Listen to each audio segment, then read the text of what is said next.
কোরআনের বিভিন্ন জায়গায় সৃষ্টিকর্তার নামে জিকিরের কথা আসছে, কিন্তু সৃষ্টিকর্তার নামে জিকিরকে ফরজ করা হয় নাই। সুতরাং দেখা গেল কোরআনের সব বিধানই ফরজ না। তাছাড়া অন্যান্য সূরার ক্ষেত্রেও এই কথা বলা হয় নাই যে এই সূরাগুলো তোমাদের জন্য ফরজ করা হয়েছে।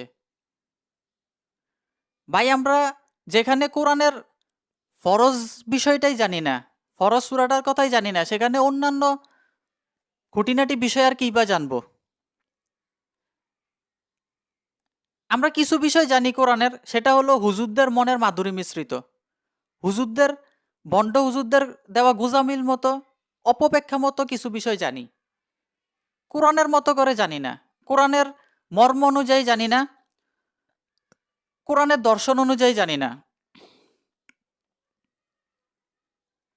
ভাই, এই